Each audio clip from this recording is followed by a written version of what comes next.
안녕하세요, 구독자님들. 저도 사연 채널의 열혈 구독자입니다만 늘 다른 분들의 얘기를 들으며 울고 웃으면서 드는 생각이 한 가지 있답니다. 그래도 시부모와 연 끊고 남편과 이혼하는 사람들은 자식과 결혼하고 사는 나보다는 양반이구나 하는 것이죠. 저는 60대 할머니이고 손주도 하나가 있습니다만 얼굴을 보지 못하고 삽니다. 가끔 이렇게 늙어가는 게 맞나 싶어 서글프기도 하지만 부모 자식 간이라 해도 떨어져 살아야 하는 인연이 있다는 걸 이제는 받아들이고 삽니다. 아직은 젊다면 젊은 나이고 다행히 건강하니 혼자서도 충분히 살만하지만 간혹 몸이 아플 때는 외로운 마음이 들기도 하죠. 만약 내가 가난하기까지 했다면 삶이 굉장히 고단하고 초라했을 것 같아 생각만으로도 몸소리가 쳐지곤 합니다. 노년의 가난이 가장 무섭다고 하죠? 저는 몇 년 전만 해도 당장 생계를 걱정해야 하는 처지였지만 지금은 다행히 생계 문제는 해결이 되어 너무나 감사하게도 돈 걱정은 하지 않게 되었습니다. 그래도 열심히 산 세월은 어떻게든 보상은 받나 봅니다. 원래 드라마보다 더 드라마틱한 게 인생 아닌가요? 제 인생이 뒤돌아보면 딱 그렇네요. 저한테는 아들이 하나 있어요. 올해 34이고 4년 전 결혼해 딸 하나 낳고 살고 있습니다. 저랑은 안 보고 산지 오래입니다만 건너 소식은 듣고 있어요. 남편 죽고 나서 아들 하나 있는 거 조마조마한 마음으로 키웠습니다.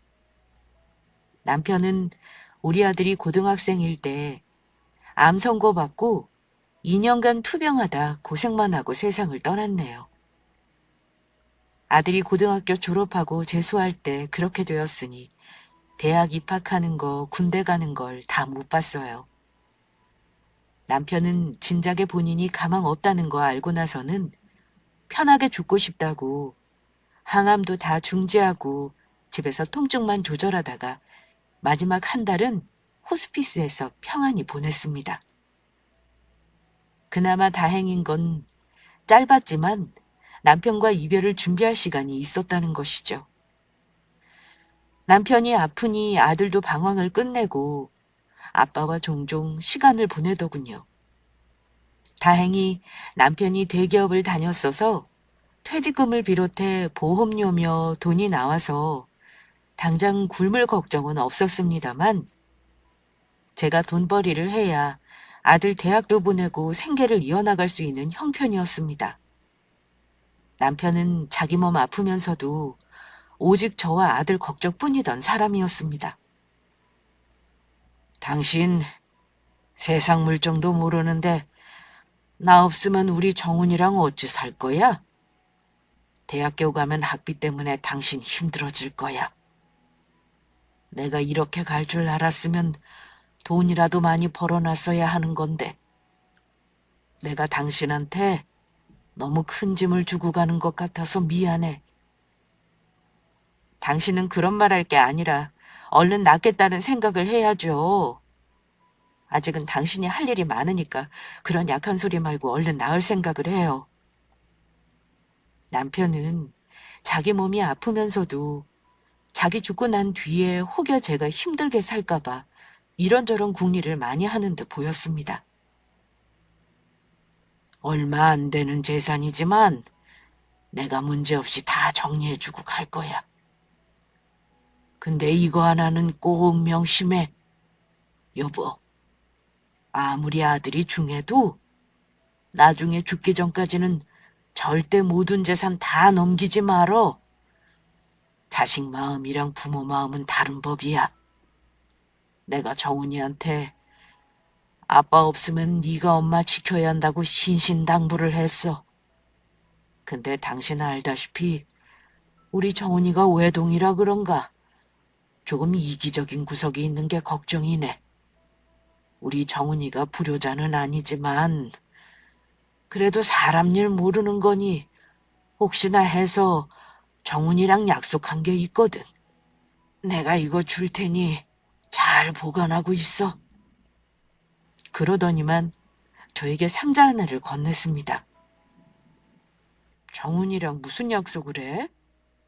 설마 나중에 엄마한테 불효하면 혼날 줄 알아라. 뭐 그런 거 각서 쓴 거야? 그런 거랑 비슷하지. 그래도 말로만 하는 거보다 아빠랑 둘이 정식으로 진지하게 약속하는 게 책임감이 더 느껴질 거야. 나중에 아들놈이 말 안 들으면 당신도 협박할 수단은 있어야지. 당신도 참. 나는 자식한테 효도 같은 거 안 바래. 내가 해주는 것도 없이 무슨 그냥 자기 앞가림만 잘하면서 크는 것만 해도 감사하지. 사람 일은 모르는 거니까. 아무튼 내 말대로 해. 나중에 혹여 힘든 일 있으면 꼭 열어보란 소리야. 남편이 건넨 상자를 열어보니 거기에 집 등기 권리증, 각종 세금과 보험 관련 서류 등 남편이 가고 난 후 제가 알고 있어야 할 서류가 한가득이었습니다. 그리고 유언장과 상속 관련 서류들이 있었습니다. 그리고 상자 안에는 남편이 오래전부터 가지고 있었던 소중한 것들도 있었어요. 다름 아닌 우리가 어려운 시절에 만나 서로 연애하던 시절 주고받은 편지와 사진들이 있었습니다. 그것들을 보니 새삼 남편과 함께한 세월 동안 왜 그리 많이 싸우고 왜 그리 아껴주고 살지 못했나 하는 후회가 밀려오더군요. 남편은 제 눈에 눈물이 고이는 거 보더니만 제 손을 꼭 잡고서 이런 말을 조심스레 해주었습니다. 당신, 이거 내가 고이고이 간직하고 있다는 거 몰랐지? 이런 거 꺼내보는 게 때로는 위로가 될 거야. 당신한테 다 주고 갈게. 그리고 나중에 혹시나 살다가 힘들면 내가 남긴 편지들 하나씩 꺼내서 읽어봐. 그리고 여기 빨간 봉투에 든 건 혹시나 해서 내가 남겨놓은 건 당신 정 힘들 때 도움 줄 수 있는 거니까 그때 열어보도록 해. 그리고 이 집은 나 죽고 나서 상속으로 처리하면 돼. 정훈이가 성인이니 아마 당신이랑 집은 나눠서 상속받게 될 거야. 다른 건 내가 당신 편하도록 정리할 테니까 잘 간직하고 있어. 알았어요. 내가 잘 보관할 테니 걱정하지 말아요. 남편은 이렇게 말하며 저에게 한 상자 가득 담긴 편지를 건네주더군요.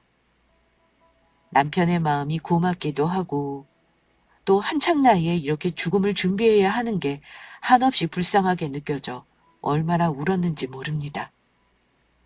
저는 다른 무엇보다 그 조그만 상자 하나가 남편이 남겨준 것 중에 가장 소중한 보물로 느껴져서 늘 고이고이 간직해 두었습니다. 살면서 힘들 때는 남편과의 추억이 담긴 사진을 꺼내보기도 했고 또 남편이 남긴 편지를 꺼내 읽어보기도 했죠. 너무 소중하고 아끼다 보니 차마 열어보는 게 아까울 정도였습니다. 남편이 죽고 나서 참 많이 힘들었습니다. 상속받은 집은 성인인 아들에게도 지분이 있었습니다. 남편이 집과 얼마간의 현금을 남겼지만 제가 일을 안 하고 놀 수는 없는 상황이었습니다. 뒤늦게 집에만 있던 중년주부가 취직하는 게 어려운 일이었는데 운 좋게 시에서 위탁으로 운영하는 스포츠센터에서 시설미화원 정규직으로 채용이 되어 그 해부터 쭉 3년 전 은퇴할 때까지 급여 소득자로 살았습니다. 큰 급여는 아니었어도 안정적인 생활을 보장해 줬으니 제가 아들 장가 보낼 때까지 마음이 참 편했습니다. 수입이 줄어든 상황에서 아들이 군대 다녀와 복학을 하니 등록금 때문에 허리가 휠 지경이었습니다.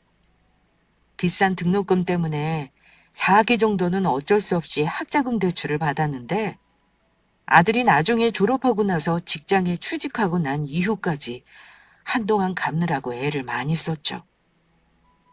제가 50대 초반에 갑상선 수술을 하고 나서 건강이 안 좋았던 적이 있었어요. 잠시 질병휴직을 하는 바람에 그때 아들 대출을 같이 못 갚아줘서 참 미안한 마음이 있습니다. 아마 아들이 말은 안 했지만 힘들었을 거라 짐작은 합니다. 사실 우리 아들은 말수가 워낙 없는 편인데 엄마 속 안 썩이고 순하게 큰 놈은 아닙니다. 고등학교 때 사춘기를 고3 때까지 한 놈이에요. 공부 하나도 안 하고 엄마 속을 얼마나 긁어놓았는지 모릅니다. 아들 키워본 엄마들은 아마 제 말이 무슨 말인지 아실 거예요. 저는 아들이라 생각 안 하고 우리 집 사는 하숙생이라 생각하고 반만 잘해줬어요.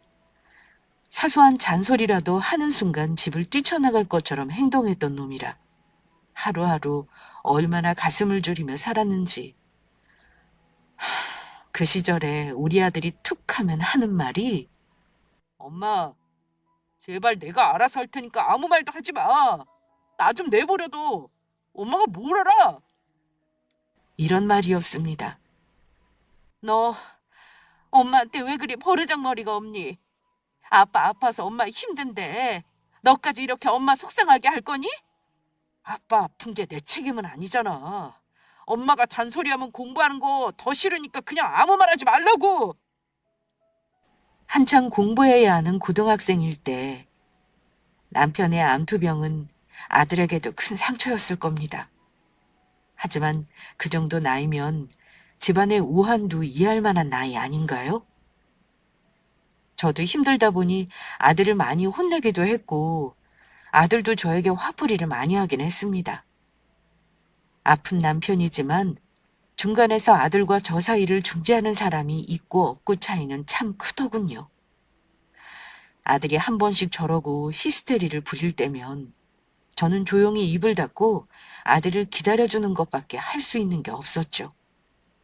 그러다 고3 막판에 눈빛이 정상적인 사람으로 돌아오면서 재수를 한다길래 경제적으로 힘들었지만 지원해 줬습니다. 남편은 아들 재수하고 대학 가는 거 못 보고 그 해에 저 세상으로 갔어요. 남편 글이 되고 나서 아들은 점점 더 저와의 대화는 줄어들었어요. 품 안에 자식이라는 말이 있지요. 애지중지하며 키운 아들이지만 내 품 안에서 늘 떠나보낸다는 각오는 하고 있었습니다.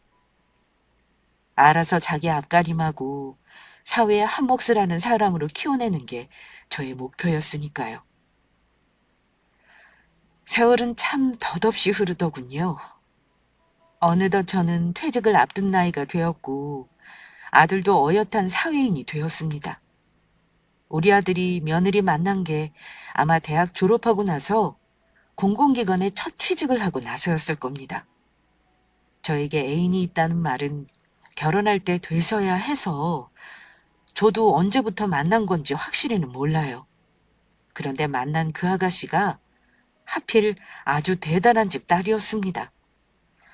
시의원 딸이었는데 제가 이름을 차마 말은 못하겠네요. 지금은 의정 활동을 안 하는 걸로 압니다만 아무튼 예비 며느리라고 데려온 그 아이를 우리 아들이 많이 좋아하더군요. 32살 무렵쯤에 우리 아들이 결혼했는데 사실 결혼할 때도 속상한 일들이 참 많았어요.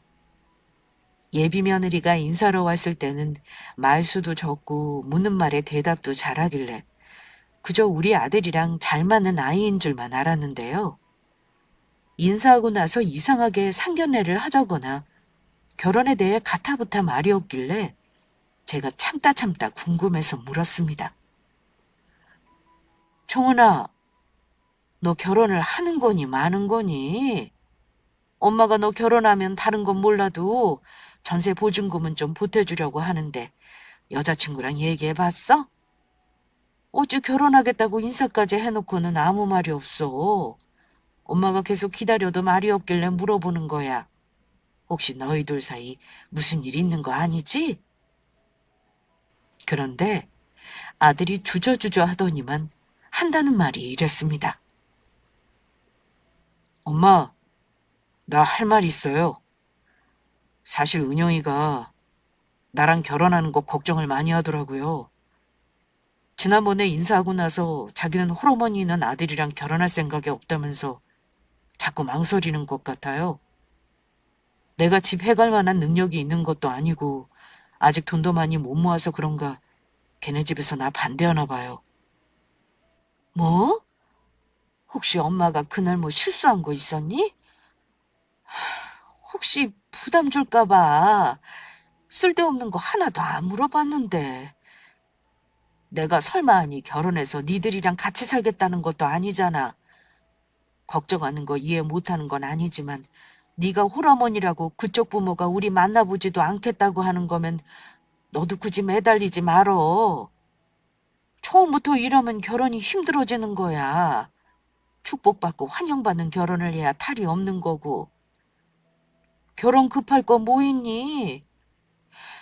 정 그렇다면 그냥 연애하면서 시간을 두고 더 만나봐. 생각지도 못한 말을 아들 입으로 들으니 너무나 마음이 아팠습니다. 우리 아들이 선택할 수 없는 상황이 이런 식으로 흠이 될 수 있다는 게 참 제가 어찌할 바를 모르겠더군요. 동시에 예비 며느리에 대한 괘씸한 마음도 들었습니다. 우리 아들이 그런 식으로 거부당할 거라고는 한 번도 생각해 본 적이 없어서일까요? 저는 아들에게 너 싫다는 여자에게 매달리지 말고 결혼도 급할 거 없다고 했습니다. 하지만 아들은 이런 엄마의 마음과는 달랐나 봅니다. 엄마, 나 은영이랑 결혼하고 싶어요. 장인어른이 시의원인 거 알지? 나 그거 등이 없고 승진도 빨리 하고 싶단 말이야.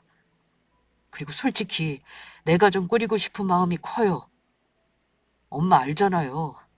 나 혼자 외롭게 커서 가족 많은 게 좋아요. 그래도 내가 집을 해가면 은영이가 마음을 놓을 것 같은데 전세 말고 집 사주실 여력은 없는 거예요? 적금 깨면 1억이 좀 넘으니까 그 돈 보태도 집 사려면 대출을 많이 받아야 할 것 같은데. 대출 받아서 살 수는 있겠죠. 근데 엄마 아시잖아요. 나 학자금 대출도 직장 다니면서 3년 동안 갚았어요. 진짜 대출이라면 지긋지긋해요.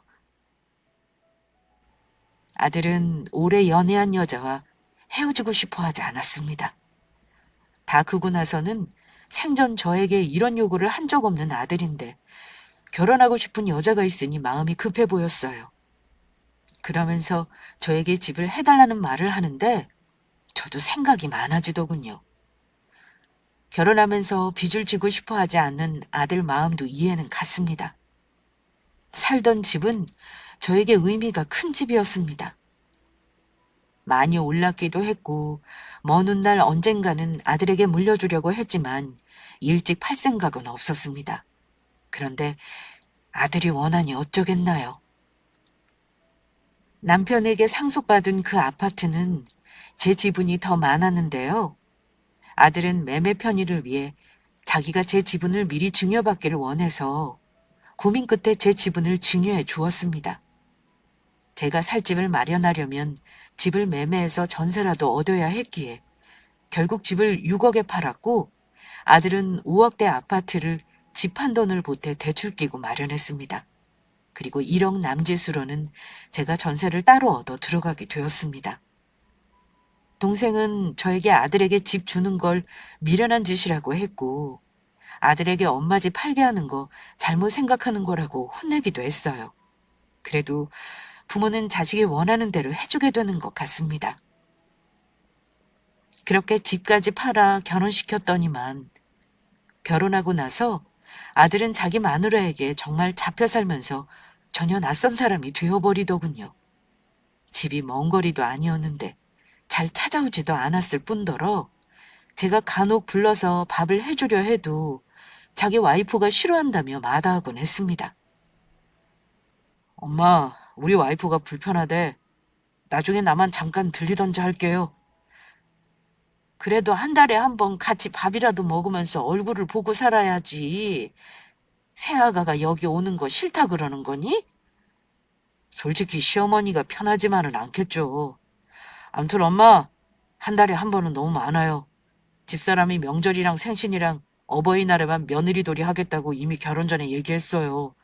저도 그렇게 하라고 했고요. 그러니까 자꾸 자주 오라는 말 마세요. 뭐? 아니, 가족들끼리 얼굴 보고 사는데 횟수를 정해놓고 본다는 거야? 네 처가에도 그렇게 하니? 엄마는 서운하구나. 엄마 이러시는 거 요즘에는 며느리들이 시어머니 갑질이라고 싫어하는 거 알죠? 우리 쿨하게 삽시다. 엄마 아직 젊은데 나 언제 올까 기다리지 말고 엄마 인생 살면 좋잖아요. 홀가분하게. 아들이 하는 말에 그날 참 서운했던 기억이 나네요. 결혼한 부부가 그렇게 뜻을 모았다는데 제가 오라가라 고집을 부리면 소위 말하는 진상 시어머니가 될 것 같아 별말하지 않았습니다. 하지만 내가 우리 아들을 저리 키웠나 싶은 게 한동안 마음이 참 힘들었네요. 지켜보자니 우리 아들은 거의 처가의 대릴사위처럼 잘하더군요. 처갓집이랑 일부러 가까운 거리에 집을 산 것도 자주 왕래를 하고 싶어서였겠죠. 아마 그건 며느리 뜻이었을 거라고 생각합니다. 그래도 결혼 초기에는 며느리 말대로 명절, 어버이날, 내 생일과 제 아버지 기일은 챙기긴 했습니다. 며느리는 시모인 저에게 말 한마디 살갑게 건넨 적이 없는 아이입니다. 늘 쌀쌀맞았고 불만스러운 얼굴이었어요. 저는 아들 결혼시키면서 무리한 예단을 요구한 적도 없었습니다. 그런데도 저를 부담스러워 하더군요. 그러다가 임신을 했다는 소식을 들었을 때 제가 너무 기뻐서 전화를 한번 했던 적이 있었는데요. 그때 며느리에게 참 서운한 말을 들었습니다. 새아가, 너 아기 가졌다며? 축하한다. 입덧 심할 텐데 혹시 뭐 먹고 싶은 건 없니? 입덧이 심한데 먹고 싶은 게 있겠어요. 먹고 싶은 건 됐고 사실 어머니 저 부탁 하나 할게요.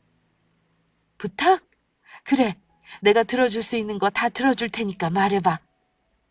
첫 손주를 본다는 기쁨에 축하 전화를 한 저에게 며느리는 참으로 황당한 요구를 했습니다. 어머니, 죄송하지만 저 임신했을 때는 시댁 때문에 스트레스 받고 싶지 않아요. 안정해야 하는 시기이기도 하고 제가 몸이 많이 약해서요. 가급적이면 연락하지 말아주셨으면 해서요. 솔직히 말씀드리면 저 어머니 번호가 핸드폰에 뜨는 거 보기만 해도 조금 스트레스를 받는 편이라서요. 임신 중이니까 저 힘든 건 말씀드려야 할 것 같아서 그래요. 부탁 좀 드릴게요. 대놓고 말해 자기에게 전화도 하지 말라는 뜻이었죠. 어쩌겠나요. 시어머니 전화번호만 봐도 가슴이 두근거린다니 참. 내가 며느리에게 뭘 잘못한 게 있나 곰곰이 생각을 해봐도 도무지 모르겠더군요. 며느리는 홀심으라는 저의 존재 자체가 부담이었을까요? 마치 자기가 우리 아들하고 결혼을 해준 거라는 태도로 늘 아들을 쥐고 흔들어대니 우리 아들도 며느리에게 휘둘릴 수밖에 없었죠. 속상하지만 장가간 아들에게 며느리에 대해 이러쿵저러쿵 할 수는 없는 일이라 저는 며느리 말대로 했습니다. 며느리 임신 기간 동안 얼굴 본 건 몇 차례 되지도 않아요. 제가 간간히 반찬이나 먹을 거 해서 보내곤 했죠. 손주 낳았다는 소식에 병원비 보태라고 봉투에 100만 원을 넣어 병원에 갔는데 아들이 난감해 하더라고요. 집사람이 아기를 보여주는 거에 예민하니 3, 7일이 지나고 왔으면 한데서 저는 병원비 봉투만 건네주고 왔습니다. 내리사랑이라고 하지요. 아들도 그랬지만 손주는 정말 예쁘고 보고 싶더군요. 그런데 아이를 낳고 나서 아들 녀석 내외는 어찌된 일인지 저를 찾으려 하지 않았습니다. 어쩌다가 집에 오면 오래 볼 수도 없었습니다. 잠시 앉았다가 바쁜 일이 있다며 몇 마디 말도 나누지 못했는데 자리에서 일어나 가버리고 나면 저는 더욱 허전함과 외로움을 느꼈습니다. 며느리는 어쩌다 한 번 와서 제가 마련한 식사를 거의 입에 대지 않았고 심지어 아기가 마실 물이나 자기가 먹을 음식을 따로 싸와서 저를 민망하게 만들기도 했습니다. 제가 하는 음식이 깨끗하지 않아서 먹기 싫다는 말을 들었는데 집에서 해먹지 말고 나가서 외식하자는 말을 하던 게 우리 며느리였습니다. 그때는 저도 못 참고 처음으로 며느리에게 싫은 소리를 좀 했네요. 아무렴 내가 자식들 줄 음식을 더럽게 했겠냐고 혼을 좀 냈는데 그게 참 어이없는 일로 되돌아왔습니다. 아들이 얼마 후 집에 혼자 오더니만 할 말이 있다더니 난데없이 하는 말이 저와 이제부터 얼굴 안 보고 살고 싶답니다. 엄마, 우리 그냥 얼굴 보지 말고 살자. 나 사실 집사람이랑 엄마 때문에 싸운 적 많아요. 집사람이 엄마가 부담스럽고 싫다면서 나더러 중간에서 똑바로 하라잖아요. 엄마가 지난번에 싫은 소리 한 번 한 거 가지고 다시는 엄마 안 찾겠다고 나랑 많이 싸웠어. 엄마, 나 출세하려면 장인어른 도움 받아야 하는 거 알죠? 엄마보다는 처가에 잘해야 내 앞날이 창창한 게 보여요. 근데 엄마 때문에 계속 부부 사이가 안 좋으면 내가 도움을 받을 수 있겠냐고요. 그래서 너 지금 엄마랑 아예 안 보고 살고 싶다 이거니? 엄마가 네 앞길 걸림돌이라 이거야? 엄마, 솔직히 굳이 안 보고 산다고 해서 지금이랑 크게 다를 것도 없잖아요. 우리 장인어른 꽤나 파워 있는 분이라고요. 엄마는 내가 직장에서 월급쟁이로 만족하는 사람인 것 같아요? 나는 이걸로 만족 못해요. 정말 성공하고 싶어서 마음 독하게 먹은 거니까 엄마도 내 상황을 좀 이해해줘요. 내가 너한테 용돈을 달라고 하든 아니면 자주 오라고 했어? 며느리더러 와서 일을 하라고 시키기를 했니? 엄마가 아빠 없이 너한테 애쓴 거는 아무 소용이 없는 거구나. 엄마는 효도받는 거 원하지도 않아. 그저 가끔 손주 얼굴 보여주고 니들끼리 잘 사는 거 그거 하나만 바랬어. 근데 엄마랑 안 보고 살고 싶다니. 엄마가 정말 너를 잘못 키웠다 싶구나. 마누라가 홀씨 어머니 싫다고 해도 너는 엄마한테 그러지 말아야지. 암튼 나 두 말 안 해요. 나도 우리 집사람이랑 딸이 있으니 내 가족이 우선이지. 나 엄마한테 받을 재산도 없잖아요. 엄마 사는 집 보증금은 엄마 노후로 쓰세요. 나 욕심 없어요. 대신 앞으로 저한테 부양의 의무 같은 거 바라지 말아주세요. 그게 제 요점이에요. 아들은 저리 매정하게 저와 연을 끊고 살자더군요.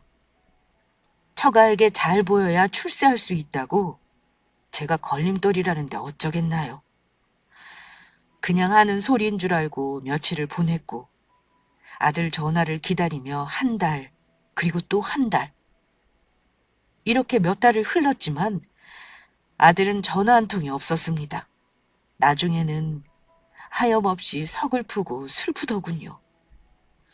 명절에 혼자 음식을 해서 먹고 나서 동생이 왔는데 저 혼자 있는 거 보고 같이 앉아서 울어줬습니다. 솔직히 말하면 저도 아들에게 이런 취급을 당하게 될 줄은 정말로 몰랐습니다. 그런데 문득 남편이 살아생전에 저에게 남겨줬던 유품 상자가 떠올랐네요. 힘들 때 꺼내보라던 여러 편지들. 차마 열어보기 아까워 개봉도 못한 편지도 있었는데 갑자기 떠오르더군요. 고이 모셔놨던 상자를 열어 남편이 남긴 편지를 읽다가 개봉하지 않은 빨간색의 두툼한 봉투를 열어보게 되었습니다. 거기에는 남편의 편지가 들어있었는데요. 남편이 편지에 써놓기를 저를 남겨놓고 빨리 세상을 떠나 미안하다는 말과 함께 혹시 금전 문제나 아들과의 갈등으로 도움이 필요하면 적어놓은 주소로 연락을 해보라는 글을 적혀 있었는데요. 그 사람은 저도 아는 사람이었습니다. 남편 생전에 친하게 지냈고 상속 문제 처리할 때 도움을 줬던 남편의 변호사 친구였거든요. 이제 와서 내가 남편 친구에게 무슨 도움을 받겠나 싶었어요. 아들이 저와 안 보고 산다고 해서 자식을 고소할 수도 없는 노릇이니까요. 속상한 마음에 한쪽 구석으로 치워놓고 또 얼마간의 시간이 흘렀죠. 그러다가 제가 마음을 바꿔먹은 계기가 있었습니다. 제가 주차장에서 넘어져 슬개골 골절이 되어 119에 실려간 적이 있었습니다. 그런데 구급대원이 보호자에게 전화를 하라더군요. 그래서 아들 전화번호를 알려줬는데 전화통화를 하고 온 구급대원이 민망한 얼굴로 하는 말이 혹시 오실 만한 분 다른 가족분은 안 계세요? 지금 아드님하고 통화했더니 어머님이랑 안 보고 산지 오래라고 하시네요. 다른 자녀분이나 형제분 계시면 연락해 보시죠. 우리 아들이 오기 싫다고 하죠? 제가 근처에 동생이 살아요. 동생에게 연락해 봐야겠네요. 저는 담담하게 동생에게 연락해 뒤처리를 부탁했고 그때 아들에 대한 마음은 완전히 내려놓게 되었습니다. 아들이 안 온 거 보고 동생은 노발대발하며 전화까지 했지만 아들과 며느리는 들은 척도 안 했다고 하더군요. 거의 2달을 보행기와 목발의 의지에 생활하면서 우울증이 오기까지 했습니다. 아들이 밉기도 했지만 이런 상황이 벌어질 거 생각 못하고 아들에게 아파트를 증여해줬던 제가 너무 어리석었네요. 할 수만 있다면 아들놈에게 증여했던 그 집 판돈을 도로 찾고 싶었습니다. 하지만 이미 줘버린 재산을 돌려받을 방법이 없다는 건 잘 알고 있었어요. 그런데 구석으로 밀어놨던 남편 편지가 이상하게 계속 떠오르더라고요. 저는 무릎이 회복되고 나서 남편이 힘든 일 있을 때 찾아가 보라던 남편 친구를 찾아갔습니다. 10년이라는 세월이 흘렀지만 같은 자리에서 변호사 사무실을 운영하고 있는 거 보니 우리 남편도 살아있었다면 이렇게 왕성하게 자기 몫을 했을 사람이란 생각이 들며 남편 생각이 많이 나더군요. 변호사님을 만나 뵙겠다고 하니 사무장이 저를 이상하게 생각했지만 마침 사무실에 들어오시던 변호사님과 마주쳤습니다. 저를 한 번에 알아본 남편의 친구와 간단한 안부 인사를 나누었고 천천히 그동안의 얘기를 털어놓았습니다. 남편이 힘들 때 가보라며 연락처와 주소를 남긴 얘기부터 자연스레 아들의 얘기까지 전부 하게 되었죠. 그리고 얼마 전 저와 절연하겠다고 선언한 아들 얘기를 하며 저는 눈물을 흘렸습니다. 그리고 아들 집을 마련해 주느라 남편에게 받은 집의 80% 넘는 저의 지분을 증여했던 얘기. 아들이 냉큼 집을 팔아버리고 매매 대금에서 남은 1억만 저에게 줬던 얘기. 할 수 있다면 아들에게 도로 돌려받고 싶다며 울었습니다. 운다고 해결되는 것이 아닌데 내 얘기를 들어주는 사람이 있으니 다 털어놓게 되더군요. 그런데 제 얘기를 한참 다 듣던 남편 친구가 이러는 겁니다. 저를 잘 찾아오셨어요. 아들 때문에 참 속상하셨겠습니다. 요즘도 그래요. 아무리 자식이라도 재산 문제는 끝까지 부모가 쥐고 있어야 자식들도 부모에게 잘합니다. 이런 일이 있을 거라는 걸 친구놈이 어찌 알았을까. 사실 친구가 따로 저에게 부탁해 놓은 게 있었습니다. 사실 저를 안 찾아오시는 거 보고 잘 사시는구나 하고 마음 놓고 있었는데 친구놈이 아마 해안이 있는 놈이었나 보네요. 걱정 마세요. 제가 다 해결할 테니까 저만 믿으시면 됩니다. 그러더니 금고 안에서 남편이 저에게 줬던 똑같은 봉투를 꺼내서 거기서 서류 몇 장을 조심스레 꺼내더군요. 그게 뭔가요? 그걸 남편이 남겼나요? 유언장이라면 저도 잘 보관하고 있는데요. 이건 유언장 아닙니다. 그때 친구가 자필로 유언장 작성할 때 상속재산 지분을 재수 씨가 많이 가지는 걸로 한 거 기억나시죠? 한창 친구놈이 암투병할 때 아들을 데리고 우리 사무실에 온 적이 있었어요. 그때 작성한 계약서입니다. 한번 보시겠어요? 한 번 준 재산을 돌려받을 수 없는 게 원칙이지만 이런 식으로 증여 계약을 해두면 도로 찾아올 수 있어요. 네? 증여 계약이라니요? 저는 금시초문인데요. 자, 이거 보고 설명드리죠. 그때 친구놈이 아들 데리고 와서 그러더군요. 나중에 상속재산을 엄마에게 증여받을 사유가 생길 경우 계약서 조항을 어기면 증여를 해지할 수 있다고 말입니다. 증여할 재산을 처분할 경우에도 계약 조항을 어기면 재산가액에 해당하는 돈을 엄마에게 돌려주라고 이걸 작성했어요. 대신 아들 지분도 상속할 때 20%로 해주겠다고 했죠. 이건 제가 공증했습니다. 설명을 듣고 나서 계약서를 살펴보니 만약 아들이 엄마인 저에게 폭력 등의 범죄 행위를 했을 경우나 부양 의무를 이행하지 않을 경우 증여받은 재산을 해지할 수 있다고 해놨더라고요. 특히 부양 의무는 굉장히 구체적으로 작성을 해놨더군요. 한 달에 2번 이상 찾아오지 않거나 엄마 건강 문제를 방임하거나 집안 경조사나 명절에 참석하지 않는 것 등등이 포함되어 있었습니다. 아들은 자필과 지장으로 서명을 했고요. 새삼 남편이 참 대단하다 싶었습니다. 요즘은 세상이 변하다 보니 이런 일이 빈번하게 있어요. 어쨌든 재수 씨 노후에 자식이 이런 식으로 나오는데 가만히 있으면 안 되는 문제는 확실합니다. 제가 알아서 소송 진행해 드릴 거니까 아무 걱정하지 마세요. 그러더니만 저에게 몇 가지를 묻고 서류를 보내달라기에 시키는 대로 다 해줬습니다. 얼마 후 변호사 사무실에서는 제 아들을 상대로 증여 취소 소송을 걸었습니다. 변호사 사무실에서 대리해주는 거라 저는 무슨 서류가 어떻게 송달되는지 자세히는 몰랐습니다. 그런데 얼마 후 한 번도 연락이 없던 아들놈이 다급한 목소리로 연락을 하더니만 집으로 오겠다고 했습니다. 물론 소송 때문에 연락한 거였어요. 아들은 마음이 급했는지 주말이 되자마자 집으로 와서 저에게 안부도 묻지 않고 이러더군요. 엄마, 나한테 지금 뭐 하는 건지 모르겠네. 이게 뭐예요? 소송? 그것도 집 한 돈에 이자까지 해서 5억이 넘게 달라니 이미 나한테 준 걸 왜 달라는 건데요?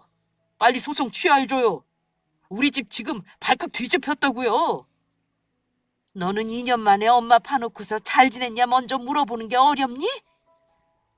됐다. 내가 너한테 뭘 바란다고. 소장 받았으니 알겠구나. 엄마가 너한테 증여해주고 집 팔아서 집 마련해 준 돈 도로 돌려줘. 너 아빠 돌아가실 때 계약서 쓴 게 있더구나. 내용은 네가 잘 알고 있지? 계약을 위반했으니 내가 돌려받는 게 당연한 거야. 너 사는 집 팔아서 엄마한테 줘. 싫다면 어디 끝까지 한번 해보도록 해. 그게 언제적 계약서래요? 엄마, 그거 나 재수생일 때 쓴 거야. 20살짜리 애가 뭘 알았겠어요? 너 그때 성인이었어. 아무튼 엄마는 너한테 너무 실망했어. 내가 너한테 부양 같은 거 바라지도 않아.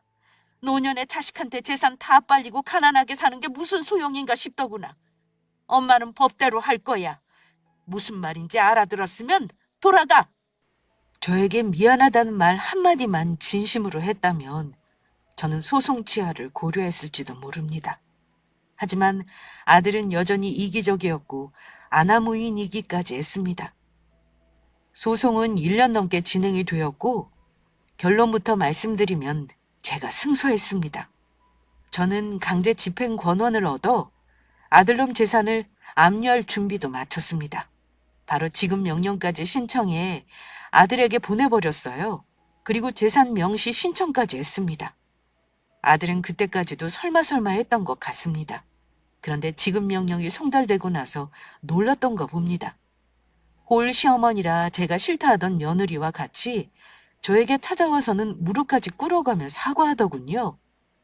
시어머니를 무시하던 며느리였고 자존심이 세서 절대 남에게 수그리는 법이 없는 아이인데 아들놈과 같이 와서 머리를 조아리며 죄송하다고 하더군요.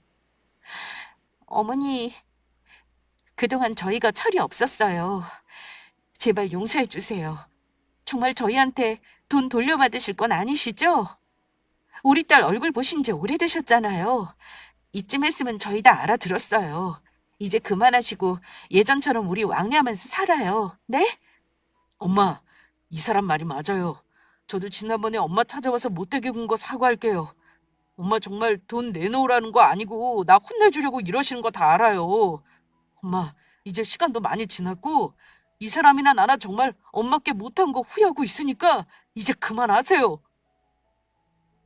역시 아들내외는 제가 재산을 돌려받는 걸로 판결이 나니까 인정에 호소하며 제가 가장 마음이 아픈 부분을 가지고 설득하더군요.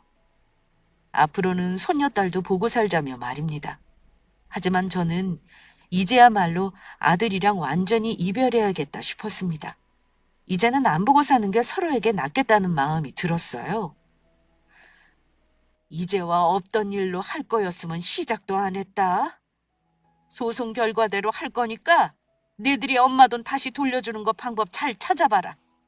돈이 없으면 네 집을 팔아야 하지 않겠니? 시간 많이 줄 생각 없어. 딱 3달 주마. 엄마, 정말 왜 이러세요? 저 이 사람하고 이혼하는 거 보고 싶으세요? 내 알 바 아니니 알아서 해. 그 집 네 명이 아니냐? 네가 처분해서 돈 마련해라. 덕 보고 싶다는 네 처가에 들어가서 살면 되겠구나. 둘 다 돌아가. 엄마는 너희들 자식 며느리로 생각 안 하련다. 그러니 앞으로도 니들은 해온 대로 그렇게 살아. 어머니, 저희 친정아빠 이번에 공천 못 받으셔서 의원 노릇도 못하고 계세요. 게다가 사업도 힘드신데 저희가 어떻게 친정에 가요? 저 친정 들어간다고 하면 아빠한테 맞아 죽어요. 네 말 맞다나 남편이랑 이혼을 하던지 하고 너랑 네 딸만 책임져 달라고 하지 그러니 나도 두말 안 하마. 판결 난 대로 해. 안 그러면 남은 재산도 다 못 지킬 각오를 해야 할 거야. 엄마가 너희 혼내주려는 생각만으로 이렇게 크게 일을 벌린 줄 아니? 나는 아무리 부모 자식 간이라도 예의는 지켜야 한다고 생각하는 사람이다. 먼저 영 끊고 살자가 온 건 정훈이 너야. 엄마도 다시는 안 볼 생각으로 소송한 거니 돈이나 준비해라. 엄마, 그 큰 돈을 어떻게 마련하냐고요. 그동안 대출 갚느라고 모아놓은 돈도 없단 말이에요. 엄마는 정말 저 처가살이 하기를 바라세요? 처가살이 자처하던 네가 그런 말하니 우습구나. 한 입 가지고 두 말하는 거니? 이제 엄마 말할 기운도 없어. 법대로 할 거라고 했으니까 알아들었으리라 믿는다. 당장 내 집에서 나가라. 저는 사정사정하면서 용서를 비는 아들 내외를 집에서 내보냈습니다. 3달 말미를 줬는데 그 기간 안에 집이 안 팔리더군요. 아들에게 돈을 받으려고 거의 반년을 기다렸습니다. 아들놈도 돈이 없었으니 아마 고민이 많았겠죠. 하지만 초라하게 늙다가 고독 사는 할머니가 되기 싫었던 저는 마음을 독하게 먹었습니다. 결론부터 말씀드리면 저는 아들에게 판결문대로 이자까지 져서 5억이 넘는 돈을 잘 돌려받았습니다. 저의 노후 자금으로 잘 쓰려고 목돈 예금으로 묶어놓았어요. 아들 내외는 아마 며느리 친정집으로 들어간 걸로 압니다. 재산 문제가 다 정리되고 나서 1년이 흐른 지금도 저는 아들과 절연 상태입니다. 저는 아들이 진심으로 뉘우치고 미안하다는 말 한마디를 하면 다 용서할 수 있는 마음임에도 아들에게는 미안하다는 그 한음절의 말이 그렇게도 어려웠나 봅니다. 소식을 듣자니 아들은 여전히 출세는커녕 다니던 직장에서 승진도 못하고 있다네요. 시의원이었던 며느리 친정아빠가 무슨 사건에 휘말리는 바람에 이제는 시의원이 아니라니 장인어른 등이 없고 출세하고 싶다던 소망은 어긋난 셈이죠. 제가 느낀 건 이래요. 부모는 자식을 절대 짐으로 여기지 않고 늘 믿는 마음을 갖고 있는 법입니다.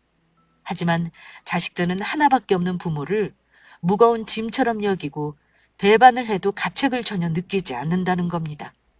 예전과는 비교도 안 되게 교육 수준이 높아지고 물질 만능 시대가 되다 보니 제 아들처럼 배은망덕, 불효막심한 자식들이 속출하고 있는 게 슬픈 현실이죠. 그러니 저를 보시고 우리 구독자분들은 자식에게 물려줄 재산을 저처럼 절대 먼저 다 주지 마세요. 아무리 부모 자식이라고 해도 자식은 부모와 같은 마음이 아닙니다. 그러니 재산을 볼모로 잡고 자식들에게 강제 효도라도 받으시길 바랍니다. 이런 조언을 한다는 게 서글프지만 별 수 있나요? 이런 일이 비일비재하니 그런 계약서도 존재하는 거 아니겠어요?